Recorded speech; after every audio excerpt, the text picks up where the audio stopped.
Welcome to Movie Oubliette, the film review podcast for movies that most people have mercifully forgotten. I'm Dan. And I'm Conrad, and in each episode, we drag a forsaken film out of the oubliette. Discuss it and judge it to decide whether it should be set free or whether it should be thrown back and consigned to oblivion forever.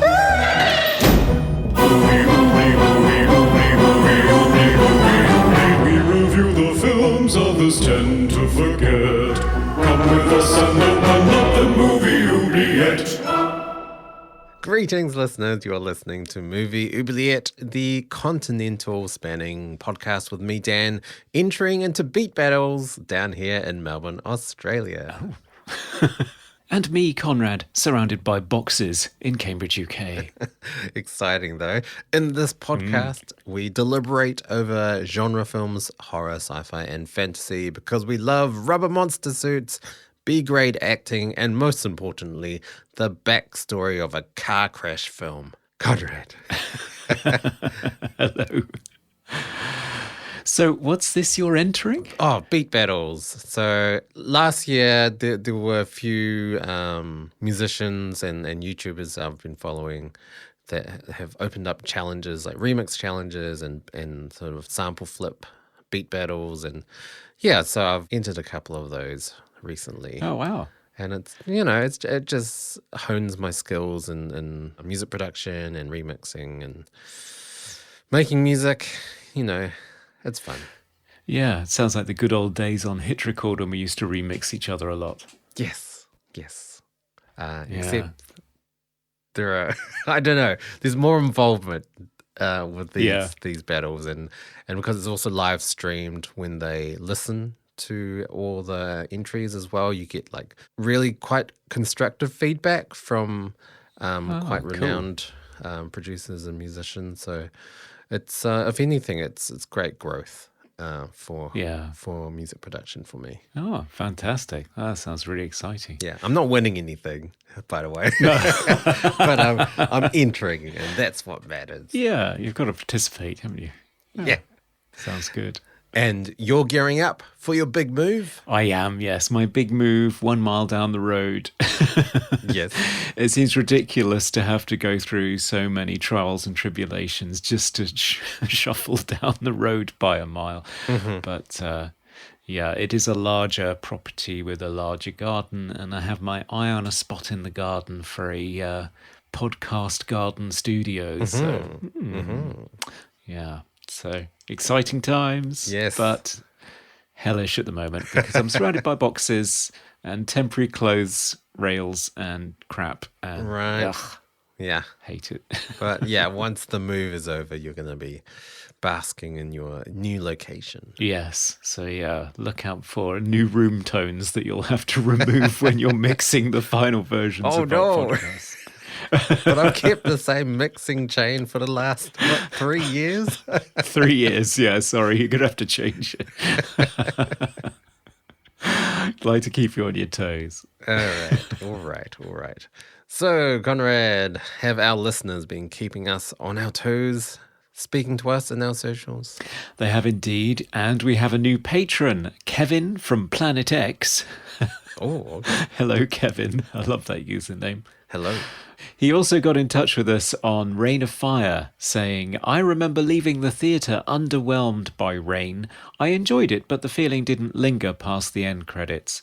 The concept of placing a fantasy trope in a realistic setting is done pretty well here, certainly better than Bright, at least. Mm-hmm. That's a good comparison, actually. I hadn't thought of that. Rain, however, appears to have grown into relevance with the 2020s being isolating and fraught with an environmental crisis brought on by modernity.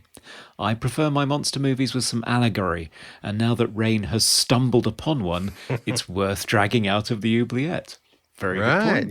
Yes, that's a very apt observation, especially knowing that you'd seen it when it came out to how it sort of fares now. That's really interesting because, I didn't watch it when it came out, so maybe it would have been completely meaningless at the time. Yeah, probably. So, yeah, really interesting take on it. Thanks, Kevin, and welcome aboard. We also heard from Artem SFX, the company that did the dragon. Oh. The dragon corpse that we were praising. And they retweeted it as a Throwback Thursday and said, well, there's a blast from the past. Nice. So, yeah, so that was fun. On Paper House, we heard from Damsel in the Dollhouse, which is another great username. Love these usernames. Yeah. And she said, I love this movie. This is such a treat. So that's nice to know that there are other people out there that have seen it. There seem to be. Yeah. And when we mentioned that our special guest was Bernard Rose, filmmaker and previous guest Sarah Daly. Hey, Sarah. Yeah, she said legend, obviously. Somebody she holds in high regard. Yeah, probably saw it as a kid, the same as you. Yeah, probably. Paul Anderson got in touch and said, really enjoyed the episode. I continue to be amazed at the guests you managed to get. So do I. So do I. Me too. I mean, that was a blast. And yes, Arrow or whoever needs to source that file for a new Blu-ray. I've always loved this film, and like yourself, Conrad, I guess, I caught it on TV when young, but also had an ex-rental VHS of it as well. The BBC did a radio version of it a while back, but did not have the same feel as the film for obvious reasons. The film rests on the lead actor's shoulders and the set design, and both are amazing. Yeah. Would agree with that. So thanks, Paul. And finally, we heard from Serge of Cold Crash Pictures. Of course. Hello, Serge. Hello, Serge.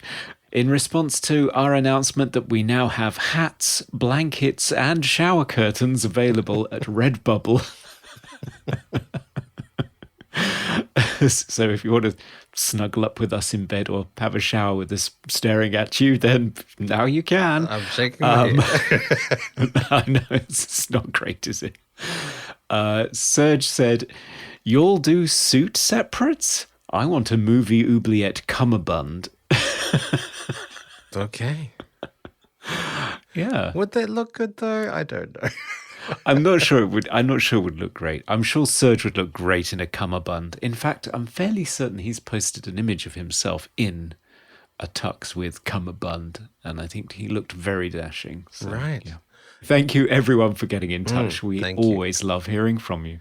Yes, we do. Well, I suppose we better give them something else to talk about, Dan. So what are we going to talk about today? Well, let's see. Just walking down towards the oubliette. Oh, these very muddy men stomping around, making very odd noises, I might add. I was going to say, is that you, Dan? Have you got indigestion? Not that I know of. Okay, I've got it. Uh-oh, Duke's mad now, Mook. Whoa. Phew, I'm glad you closed the hatch. I'm not sure whether there was any smell, just very odd noises. So what do you have for us? Well, today we are going to be discussing a apparently very notorious movie, Spookies. Oh. It came out in 1986, directed by Jeannie Joseph, Thomas Doran, and Brendan Faulkner. We'll get into those particulars in the discussion. Written by Thomas Doran, Frank M. Farrell, Brendan Faulkner, and additional material from Joseph Bergand. Ooh. And it stars Anthony Verbero, Nick Gionata, Lisa Frieda, Joan Allen, Peter Dane, Dan Scott, Alex Nemza, Maria Petruchis, Felix Ward, and I think I'll just stop there. A very big cast. Yeah, none of whom I have heard of, but there we go. Yes. And what happens? Well, this film starts as we follow young Billy, who inadvertently ends up in an abandoned mansion. He enters a room decorated by pitifully blown up balloons hanging from the ceiling, supposedly for his birthday. After opening a box with a severed head, he is chased by a meowing demon slash zombie slash vampire creature with a hook for a hand and is rather slowly buried alive. Oh. We never refer back to Billy ever again. So the film seems to start again with a bunch of unlikely friends who chance on the same abandoned mansion and proceed to throw the dullest party ever. An assortment of completely unrelated monsters pick them off one by one, while an almost unconnected subplot involving an old guy and his dead bride unfolds unbeknownst to any of the other characters. More nonsense continues until all the main characters are gone and we are left with the undead bride who runs around for 10 minutes, chased by zombies that appear out of nowhere. The end. Right. What the hell? Let's get into it, Conrad. Yeah. Well, thank goodness we have a special guest who may be able to help us figure this thing out. Yes, we do need that help, I think. We do. Okay. After the break. Yeah.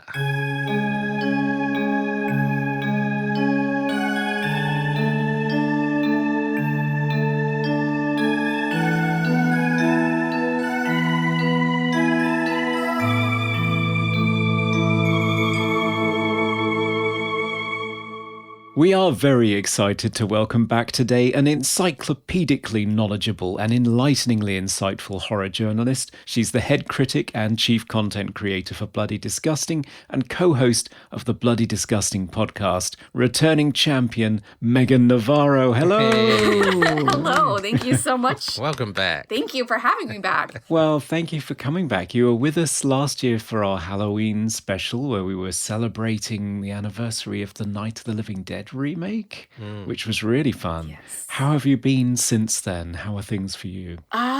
The whirlwind, really. I mean, you'd think that our situation would have moved on and we'd get back to normal. And yeah, but no, it's not. And I'm still swamped as ever somehow. I remember this was a busy time of year for you. And it still is. Yeah. It's like now everything is getting dumped onto streaming all at once. Right. So it's just the content is overwhelming these days. Yeah.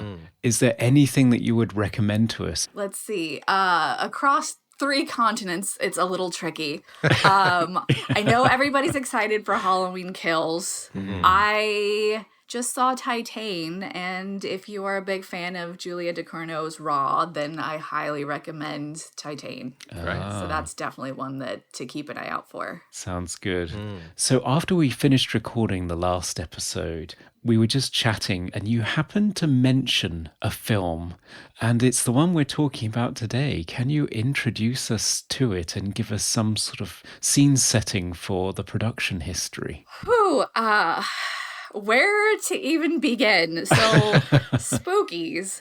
This was released in the US in '88. I think it was released in other countries in the couple years leading up to its '88 release. And it's one of those types of rare movies where you watch it and you have no idea what you saw. It's a very confusing movie, and it almost feels like an onslaught of creature effects for the heck of it. But the production history, I think it easily overshadows the movie itself. So it's like you watch the movie and you don't know what you saw, but then the moment you start digging into the production history, then things start to click into place. In this case, it was a movie that started out as Twisted Souls, directed by Brendan Faulkner and Thomas Duran, and they had met somebody very novice in film production, did not know what they were doing, said they had a lot of money, which their lot of money was not a lot of money at all. And so they really just kind of pulled together this ragtag team in New York, some very, very young makeup effects designers that are now well known, but they were probably like babies when this movie was made. And they made this overnight in this estate up New York. And then the producer, who had no experience, had no idea what he was doing and didn't like what he saw and started to get nervous and started to interfere more and more. And the next thing you know, the directors are out and Eugenie Joseph is in, who also did not have a lot of experience, except she had made her break in softcore porn. Oh. So she is now the director. None of the cast wanted to come back because they were loyal. And so then she's creating all new footage and kind of outdoes them by like a minute or two on the footage, which means she gets prominent billing. And so you have these two warring halves of a movie. Neither one makes sense. You put them together, it's a grab bag of weird, really. So I think that's kind of the production in a nutshell. Yes, well done. So, Dan, had you seen this before? No, I had never heard of this movie. And yeah, my initial impression of the movie was, wow, that was a movie, I guess. And it just didn't make any sense. And yeah, watching the documentary behind the scenes with all the cast and crew, it really does make sense knowing that, and all the bits that were added after make the movie much worse. Like, there is a movie in there, and there are moments where I thought, oh, this is actually quite amazing. This is, well, great effects. Like, this is, typical B-grade horror, but in a good way, like in a fun way. But then you get other bits with the weird old dead guy and his weird henchman that meows and has a hook for a hand. And it's just like, what is this? Yeah, see, I deliberately didn't read anything about this or watch the documentary before I watched it because I wanted the pure virgin experience of Spookies. And actually, pretty quickly, I was thinking, is this two movies that are like skipping on one disc or something? Because it's kind of like that thing where you quickly realize a movie you're watching is one of those supernatural psychological thrillers where you suddenly realize that some of the characters are ghosts, so you're trying to figure out which ones you've actually seen interact with each other on screen and which ones are a figment of somebody's imagination, that kind of thing. Because there's all these scenes where they're in the same location, these two different casts, but they just keep missing each other. Like one opens the door and there's somebody there and they close it and hide, and the two casts never meet. And it's glaringly obvious after a while. Yes. Yeah, and also the ending as well. Like, knowing that is like, oh, that's why the ending didn't make any sense. Why would you kill off all the characters and be left with a character that didn't interact with the previous characters at all? Yeah, that's kind of the big question of the movie, though. Why? Yeah, it is kind of baffling. I think stylistically, I think you can see they're two different films as well, because trying to be kind, but one of them looks like a well-shot, it's an independent horror movie, but the cinematography looks great, the lighting looks great, and then you're intercutting with something that looks a little bit more garish and a bit more harsh and a bit like a Bonnie Tyler music video. It does. Yeah. It does. So you can quickly spot the difference between the two. It doesn't help that the sort of, what's that guy's name? The old guy with Winona Ryder in a coffin.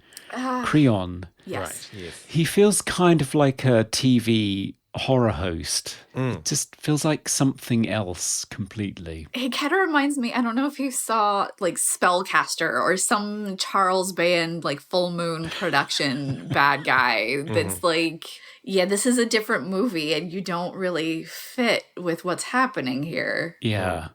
So usually we start our discussions by talking about plot and character arcs. Did anybody detect either? No. I think, I mean, I can tell you what one of them I think was attempting to go for, which is a good idea. Okay.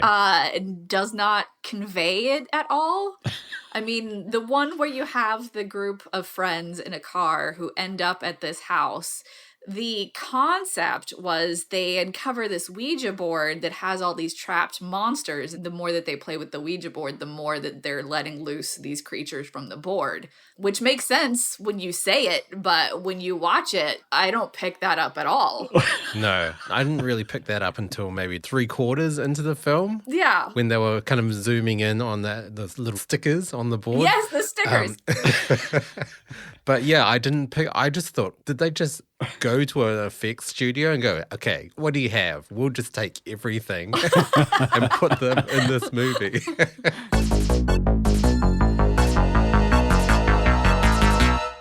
You have have to wonder if Cabin in the Woods, the minds behind that movie saw Spookies before. Right. Because it has the same kind of spirit. Yes. It does. It does. But it has a plot, which is nice, just as an accoutrement. Both of them obviously heavily influenced by The Evil Dead, I think. For sure. Well, Spookies Film 1, let's say. I think it was intended to be an Evil Dead clone funded by a British guy, Michael Lee, who ran a company called Vipco. And he started off pirating movies. This is back in the early days of VHS, when anything goes. So he would just go to the British Film Library, hire a print, dump it onto video and then release it. Oh my goodness. He was caught. So he was in financial dire straits and went legit and launched Vipco. And they became well known during the video nasty era for releasing legitimately releasing lots of uncut, awful exploitation films and softcore porn. And finally got to the stage where they could bankroll productions in and of themselves. So, yeah, it's interesting how VHS created all of these opportunities for independent filmmakers. But unfortunately, in this case, subject to the nefarious intervention of the producers. Yep. Who knew more about distribution than actual production. Yeah. Because you mentioned the nonsensical aspect of the monsters. I'd suspect maybe Michael Lee was involved in somehow cutting out the shots that explain that a bit more, because there were a lot of scenes in this movie, like the Muckman scene, which was highly edited and obviously terrible sound design put over it to make it just ridiculous. And a lot of other scenes that the crew talked about much more interesting cinematography and shots and stuff that you just never saw. Or the Spider-Woman scene, you never saw her final form, which they did make.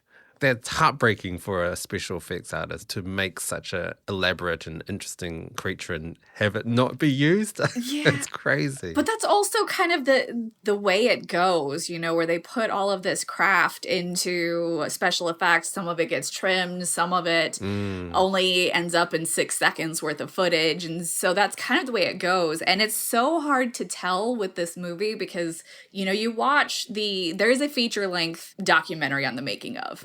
And you can tell right away that there are some still very bitter grapes involved. 100%, yeah. And so you're kind of hard to tell how much is just different perspective versus how much is edited out. Because these filmmakers, a lot of the focus is on Brendan and Thomas. I don't think Eugenie is involved at all in this documentary. And so you can tell they're very, very angry. But they also talk very highly of what their intent was. But intent and execution are two different stories. And the reason why I think that maybe it's not a wholly accurate statement to be it got edited out, not just for their anger towards this project, but you look at the characters, and this character bunch do not fit together in any way. How on earth did this ragtag group get together and decide to go party? This doesn't make sense.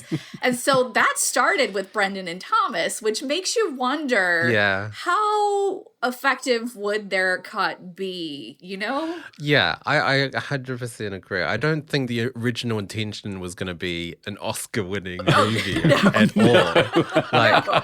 Even the opening sequence with the friends in the car, even that is very B grade. The car is not moving. There's someone in the background just rocking the car back and forth because the background doesn't look like it's actually moving at all. It's not. So, no. Talk about poor man's process. It's completely poor. And they go to this mansion and they have a party in inverted commas because no one looks like they're having fun. No. The music is so quiet that, this is barely a soiree or a dinner party. This is very dull.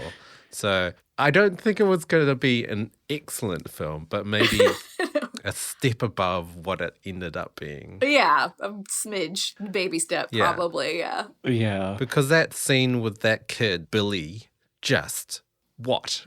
Yeah. Well, that is shoot 2, I think. Yeah. But you're right. The original gang of people. So I don't understand how a middle-aged couple a children's TV presenter with a hand puppet, and a Travolta wannabe in a cast-off outfit from Michael Jackson's Beat It video ended up just cruising around looking for an abandoned house to have a quote-unquote party in. Yeah. And as well as that, yeah, you're right. I mean, although some of the scenes are really poorly edited, like the scene where I think the character Adrienne is attacked by what looks like a gremlin, it's so poorly edited that you can't even tell if there are two gremlins because you keep cutting to them and the eye lines are all wrong or the direction is wrong. And Right, yeah. it's just bad. So maybe that's the editing. But then you see scenes like the poor man's process. And when you hear them say, oh, we did these elaborate one-ers where the camera was moving around. And then you think of the scene early on when they're partying. Yeah. And the puppet guy is just like bumping into each of the couples in turn. And if this is one of their examples of these fantastically elaborate one-shots, it's badly acted, completely unconvincing, and looks like something that children would do. So yeah, I'm not convinced that there is a hidden masterpiece in here. No, but they talk like they had that in mind. And then, so yeah, it's very interesting. And this is why the behind the scenes production makes for a far more interesting and coherent story. It does, yeah. And I think you're right, Megan, to highlight the lack of involvement of Eugenie Joseph in the documentary. I think it flashes up at one point an image of her and says, we tried multiple times to contact her, but she didn't want to be involved. So I sought out interviews with her, and I managed to find one where she was being interviewed for another film that she'd made, Invasion of the Mindbenders.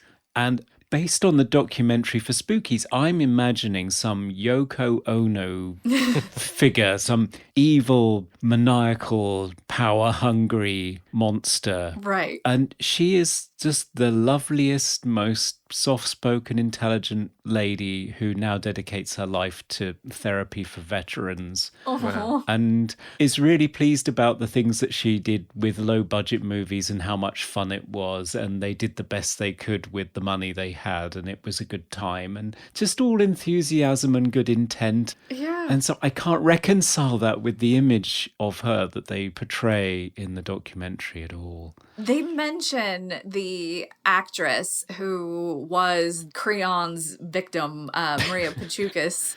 She apparently had the best time and loved this movie and really wanted it to develop a cult following. And she passed away in 2017. But there's a whole segment about how her fellow actress on a different project, Debbie Rochon, was like, she loved it. She wanted this to be out in the world. So I'm super happy that you guys are doing this documentary about this movie. If she only knew that Brendan and Thomas and their loyal cast and crew, I mean, they never once think about this producer that kind of essentially decided that Eugenie was more competent than they were, is the picture I'm getting out of this. Yeah, exactly. So I think it's a much more mixed and nuanced story than we're being presented. I think that's the case. But it is definitely dramatic.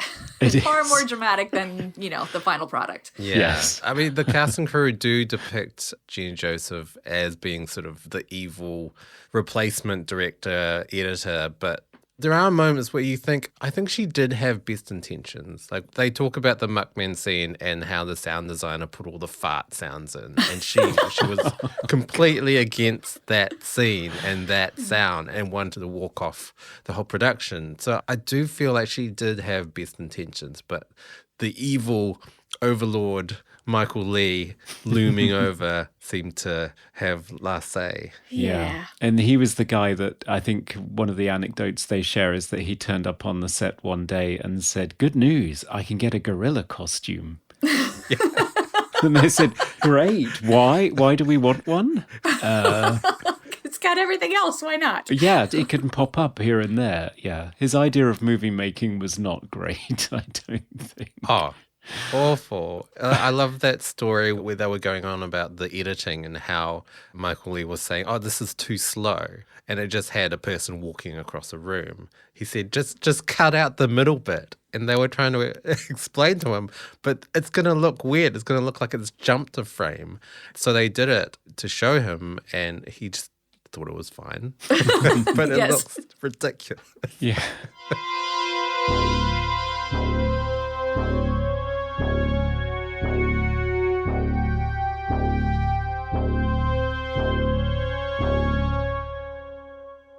So I think we've established that there was a lot more enthusiasm than perhaps talent at work here. And that's true across both shoots. So even Eugenie Joseph's footage, I mean, the ending, I think I counted, was it 5 or 6 minutes of the Winona Ryder character Just running around. screaming, being poured at by fairly unconvincing rejects from Michael Jackson's Thriller. Just zombies tearing her clothes off. I don't think they want to eat her brains. I just think they want to destroy her white poofy dress. It really does. They ran out of story. They didn't have a story. I shouldn't say they ran out of a story. They didn't have one. Because she's dead. From what I gather from the story is, this Creon is obsessed with his dead bride. She's been in a coffin for 70 years and she's waking up, but he's got his werecat pirate to help him keep track of her, and she escapes. And so then he sends his hillbilly zombies to fetch her. Yeah. I'm thinking that's what I got out of it. Yeah. And do they have a son who dresses either like a Jawa or an extra from Phantasm? Yes. Is that their son? Is that what that is? I think. At least they are all his children is maybe the gist. All of these monster babies are their I don't know. But as a total aside, I saw this movie when I was a child and it had monsters in it. I didn't know what was going on, but it had monsters in it. So it was super fun, which is my first encounter with this movie. And I had this tiny little action figure of like a purple robe, blue-faced vampire holding a cat. And I was convinced it was from this movie my entire life. I only literally found out a few years ago that it was not at all. It was Okay. It was from like an early 80s anime. Right. So Spookies did not have a merchandise line then. No, blew my little mind. How did it not? I feel like that would be the takeaway. I mean, obviously it didn't have a following to get merchandise, but that would be the one thing that would make this movie make sense. Having all the monsters. Merchandise and action figures. Yeah, Happy Meal toys. With backstories that you don't get in the actual feature by Hasbro. Yeah.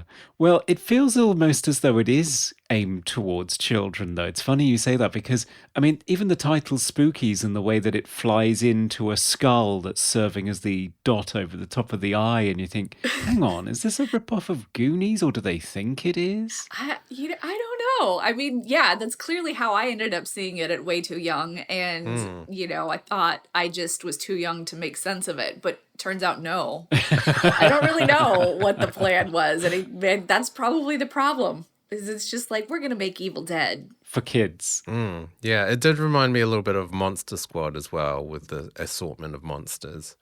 See, I've never seen that. But less kids. Yeah.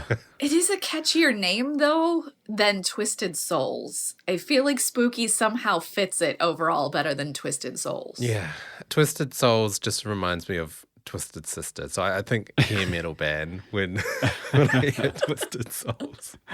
Yeah. But the cast and crew, the original cast crew, don't ever mention Spookies. They always refer to it as Twisted Souls. So that I do feel there is a very deep-seated grudge there. Yes. Yeah. And they do mention that Michael Lee's suggestion for the title of the movie was Bowel Eruptor.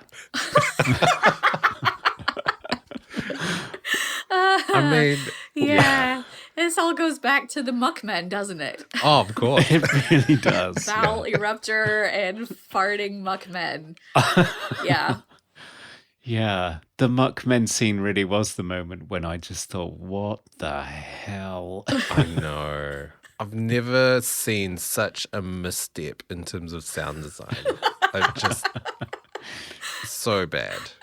When you watch the documentary with the sound designer and he just goes on about making the fart noises by just like blowing on his arm, and the armpit thing, it's like, oh God, you're really not glamorizing sound design at all. Oh, no, there's an art form to it. That's not, and that's why you end up with Spookies. Yeah, I mean, talking about sound for this movie, for me, it was just the worst. The sound was so unbalanced. Like the music was too loud. There were scenes where I wanted to hear sound and you couldn't hear the sound. And then other scenes like the Muckman scene where it was just the wrong choice altogether.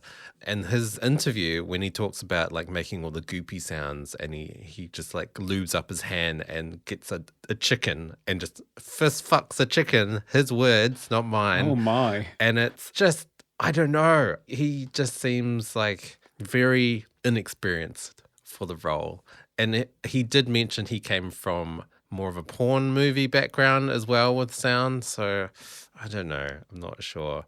But his best line that he says about the chicken, I don't condone fist fucking live chickens. No way. I sure hope not. I don't think anyone got that idea. No, and it makes me think I'm really glad I've never seen any of the porn movies that he worked on. Oh, If those are the sorts of sounds that he's used to having to make, Yeah. my goodness. yeah. I mean, one of the best parts of this movie, I think, is the monster effects. Yeah. Yes. I know they're rubber suits and, They're still fun. they're still fun and they're still creative. Absolutely. I mean, and they give you everything. And I think that's why I loved it as a kid, is because it is a grab bag. I mean, you don't understand why you're getting them, but there's so much variety. I mean, I thought they were little mermen, but apparently they're snake demons, the little hand puppets that attack. Yeah. There's the Grim Reaper statue thing that kind of reminds me of a Halloween store. You've got the arachnid that has multiple stages of changing, and that's great. The transformation. There's like weird banshees in a cave that's like stop motion animated. There's obviously we've talked about the farting muckmen. There's the character who turns into a witch with a glowing skull. None of it makes sense, but it's very creative and very like robust in how much creatures they're giving you. Yeah. Yeah, exactly. And all the kill scenes are interesting. Yeah, they use stop motion in places, which is really good to see. Yeah. I love those scenes. Yeah, not so much on Shoot 2, I think.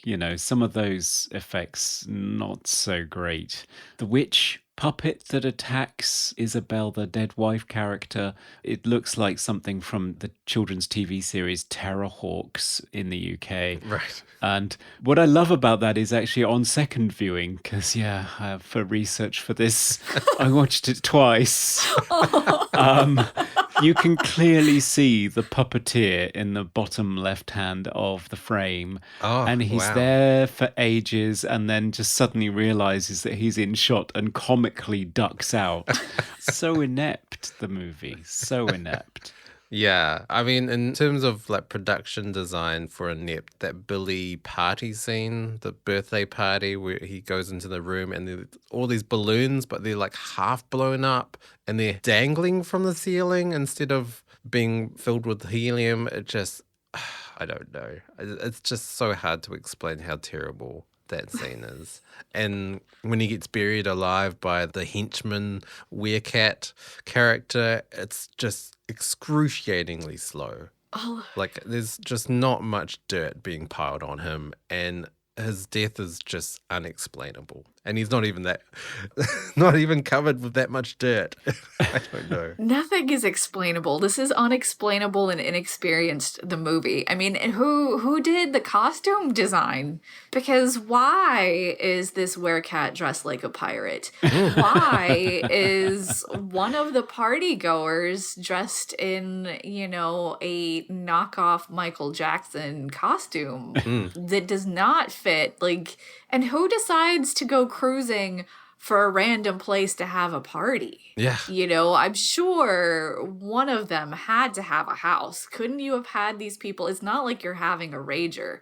I mean, it's just one of those movies where every moment begets multiple questions as to why any of this is happening. Yeah. Why does Isabel climb down a trellis to escape the mansion rather than just walking out the front door? Yeah. Especially when she's wearing 70s white slingbacks. And why is it upstairs? Because I thought for sure she was down below in a crypt. Yeah, that's true. The whole basement. Yeah. So, geography, stage design, even movement, none of this is thought out. It was like, these people were really 15 deciding to make a film with mom and dad's camcorder, which would have kind of made more sense. Yeah, and it would have been more endearing too. Yeah, the Creon character was the most baffling for me. I didn't even really understand his motives. Was he stealing life force from the party goers? Was he putting it into his bride? I think so. I didn't really understand what he was trying to do in the entire film. He plays chess. He has a weird German East European accent that doesn't make any sense. And there's a weird filter on his voice. So he sounds like he's talking through like a metal tube. Yes. He sounds like a robot. Like, it's just so strange, the choice for that effect. It's baffling. Absolutely every choice. I mean, they're choices. They are choices. You can give them that much. Yes. I mean, it isn't boring. Yeah, well, yeah.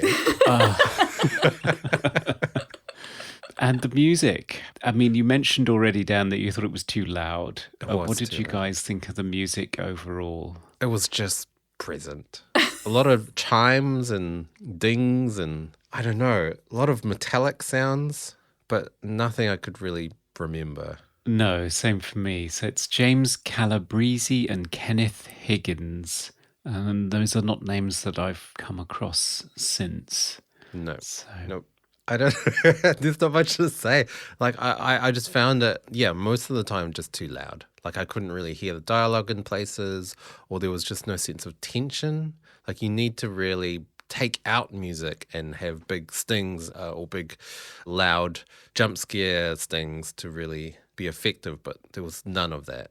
It was present. Yeah. And that was it. Pretty much. I have nothing to add. Now it's time for Random Trivia. Okay, Dan, what fascinating piece of trivia did you uncover during a reshoot? Right. Well, watching the documentary, a lot of illuminating facts about the movie.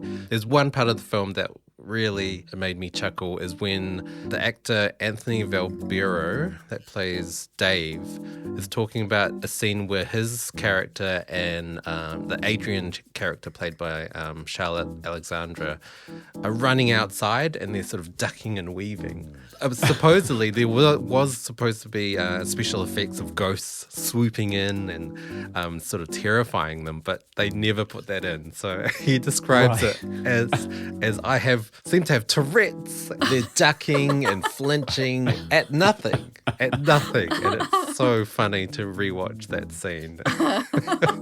It is, yeah. And the actor Anthony Valbero, not quite sure how to pronounce that. He's got a pretty good sense of humor about it in the documentary, because if you watch until the end of the credits, he even recreates it for us. Yes, he does. Yes. He does.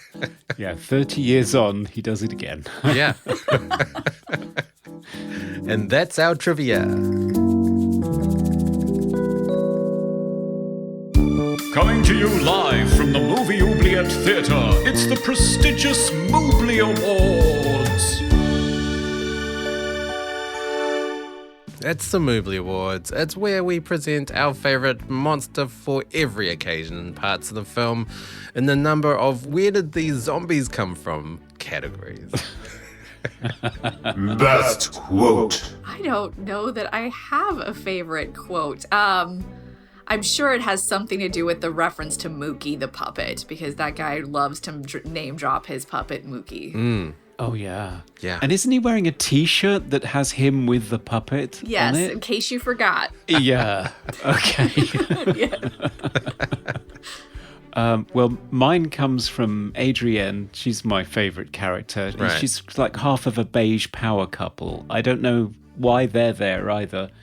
But at one point, her husband, I think, David, is threatening to drink some alcohol that he's found on the floor in this decrepit abandoned house. And she says, "David, throw that shit away." And I thought, yeah, if that's the pull-out quote for the front of this video, this is it. Yeah. Nailed Yeah. it. Yeah. Yeah. And Dan? Yeah, well, in terms of ridiculous characters and lines, there's one line when Linda says to Duke, so And she says, come on, let's dance. And Duke just replies, no, leave me alone. I want to do nothing. It's like, who says that at a party? I don't understand. And he's the one who looks ready to party the most. Exactly. Yeah. Exactly. Unless that's his loungewear. I don't understand. Best hair or costume? The knee-jerk reaction would be to nominate Duke, but because I will forever be perplexed by this, it's gotta be the werecat pirate. Right. For me. Yes. Nothing says I henchman think so. like a pirate outfit. Exactly, yeah, yes. I love it.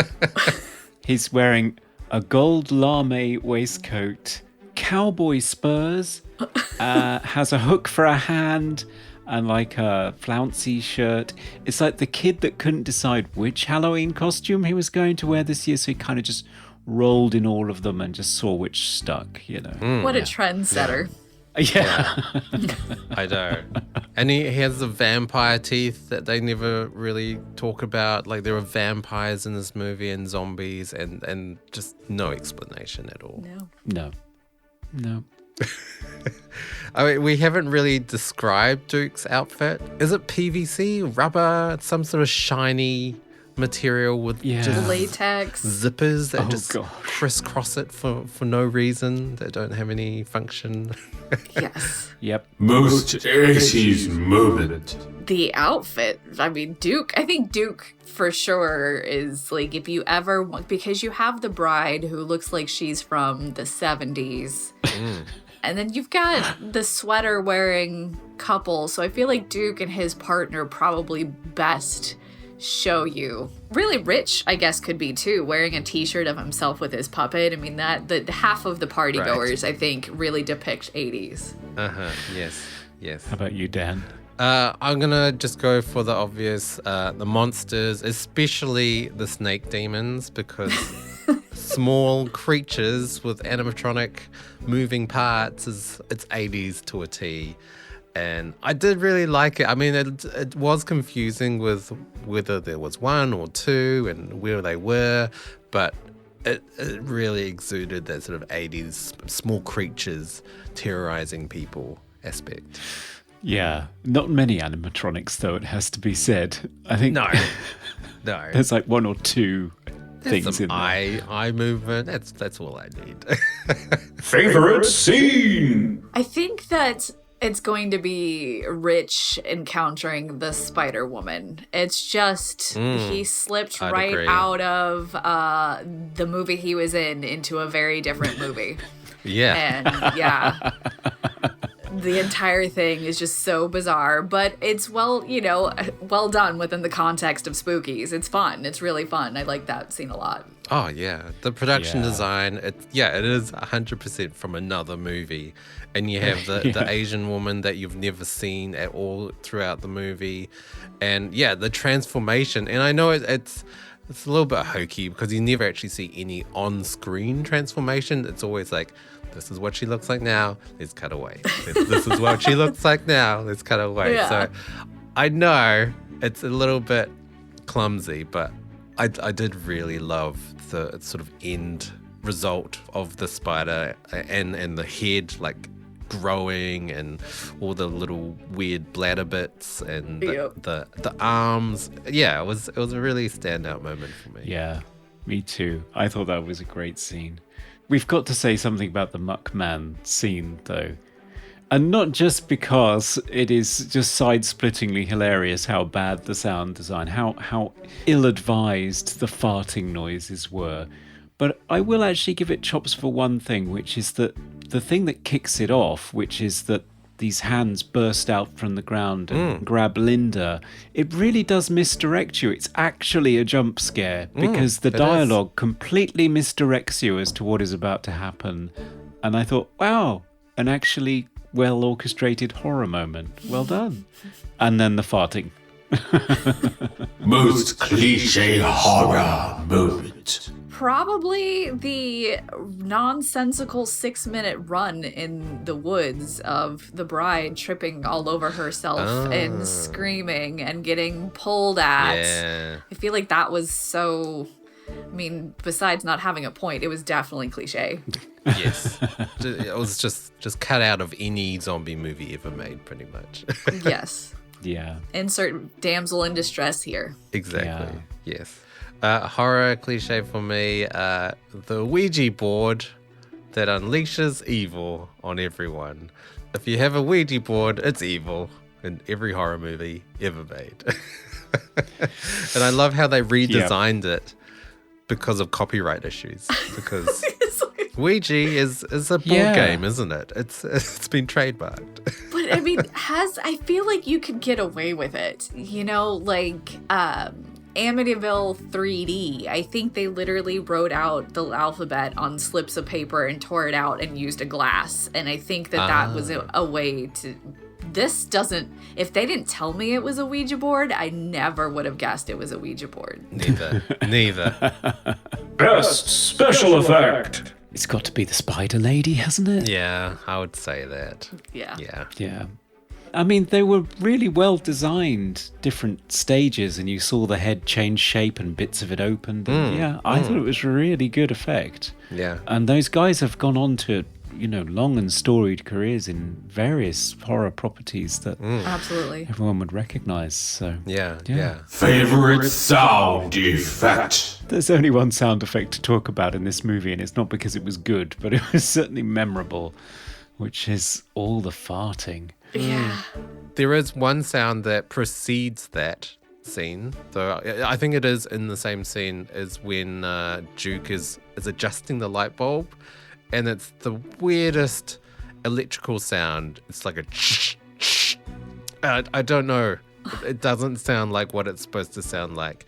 And he adjusts the light bulb again and there's no sound, so it's like, What's happening? not even continuity. Most funniest moment. I feel like it's definitely going to be the initial party, not the children opening birthday party, but when they get together and it's just this bizarre, awkward, like you drove out in the middle of nowhere, crashed a house for this, and Rich is bumping into everybody. Like that kind of weird party introductory exposition is definitely humorous, not intentionally, but yeah. Yeah, it's bizarre. It really doesn't portray a real party whatsoever. In terms of other funny scenes, of course the Muckman scene, that's a given. But the Grim Reaper scene where he falls off the roof and just explodes into flames. What? You mean that's not normal? Wow.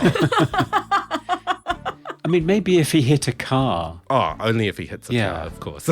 I mean, if he'd hit a car, I'd completely believe it. Yeah, that's true. The thing that made me roar with laughter, I think it is it earlier on in the Grim Reaper scene? I think Duke gets killed with one scythe swipe, which is really disappointing. You never see him again, so I presume that he's dead. Yes. And the middle-aged guy suddenly decides that the way out of this situation is just to pitch head first through a door. A closed door. Yes. And he breaks through it. So, I mean, hats off to the guy that looked like he was ready to go to bed with his cocoa, because... I love he precedes it as well by just yelling, door, and just launches himself through it. Yeah, it's wonderful, absolutely wonderful. Makes no sense at all, but yeah, that's the winner. Okay, and that's our Moobly Awards. It is. Hi, I'm Jean-Nic. And I'm Jean-Philippe from Le Matos. And you're listening to Movie Oubliettes. Yes, it's final verdict time. Should Spookies be set free from its haunted, cursed house to swoop invisibly at characters and be enjoyed by all, or should it be thrown off a roof and exploded and shoved into the oubliette to be lost forever? Meagan, you have introduced us to this gem of a movie. What's your final verdict? Should people watch this movie? I mean, I have a lot of thoughts on this because if you watch it, you really need the complimentary feature documentary to kind of understand it. And I think as more of a cautionary tale, if you're an aspiring filmmaker and you are just starting out, I want to say that this shouldn't be forgotten because you need this in your life to know what not to do. It's an entire movie of what not to do. And it also is very entertaining despite itself. But I'm thinking it probably is best forgotten. Yeah. I would agree 100% on all of those elements. The movie should be paired with the documentary. You can't watch the movie and not the documentary. It explains so much about how much of a car crash this movie is. There's just not a single... I mean, apart from some of the creature effects, there really isn't a single scene that makes any sense at all. But yeah, it is a bit enjoyable in terms of the so bad it's good aspect of the film. But I don't know whether I would openly recommend this to most people unless you watch a documentary as well. No, I think you're both absolutely right. I mean, we often come to the conclusion that even bad movies are worth watching because you get to learn about why they are bad. But in this case, yeah, I don't think this isn't so much a cautionary tale as something that you should put cones around and just warn everybody as a hazard that just must be avoided at all costs. As you say, unless you really do watch the documentary that goes with it.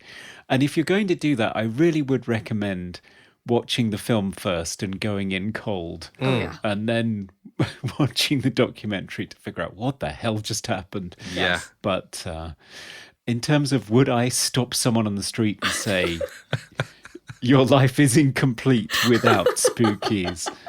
I can't in all good conscience say yes, I can't. So I think it's got to go back in there for another 70 years. If anything, I want to avoid anything with Michael Lee's name on it because he definitely has no idea about filmmaking. No. So I'm sorry, you're going back in there with Creon's Bride, Spookies. Is this no escape? Down you go. And stay down. Well, despite everything, that was an enormous amount of fun, Megan. So thank you so much for suggesting this movie to us. I do love that you were like, I would not recommend this to anybody, and I've inflicted it upon you. Well, thank you for coming back and being gracious enough to shepherd us through this traumatic experience. I'm sure everyone has enjoyed hearing your thoughts on the movie. Where can people follow you and read more of your thoughts on film? Obviously, you can find me at Bloody Disgusting. I am on Twitter at Haunted Meg, and I can also be found weekly at the Bloody Disgusting podcast at Be Disgusting Pod, where we just kind of walk you through what we've been watching, what the news is of the week, and what the new releases are. So, yeah. Yeah, great. Highly recommended. Yes. So listeners, if you want to keep up with us, you can follow us on all our social media platforms, Facebook, Twitter, and Instagram as Movie Oubliette. Yes, and you can email us at movie.oubliette@gmail.com. Yes, please tell us how much you adore this movie, Spookies. Yeah, or explain it to us, either one. Yes. Happy to hear from you on both of those topics. And if you'd like to support us, then please head on over to Patreon, where for as little as $1 you can nominate and vote on movies for us to cover in future. And also, why not get hold of our merchandise? We are on Redbubble. You can get an assortment of different items for your household. But no cummerbunds. No, not yet. No. So, Conrad, our next episode is for Halloween. What are we going to be doing? Well, we're going to be doing one of the newest films that we've ever covered. It's the 2014 found footage supernatural horror film, The Taking of Deborah Logan. I have seen this movie. I have not. And we will be joined by the star of that film, Michelle Ang. One of the stars. I think it is more of a ensemble An cast. ensemble, yeah. You're but right. yes, very excited to chat with her about the film. Yes, so looking forward to that. In the meantime, it's been wonderful chatting with you again, Meagan. Thanks for being here with us. Thank you so much for having me. Thanks again, listeners, for joining us. Tune in for our Halloween episode with Michelle Ang. It's going to be scary. Yeah, bye for now. Goodbye. Bye-bye. We review the films others tend to forget. Come with us and open up the movie oubliette. Oh, God, what am I lying on?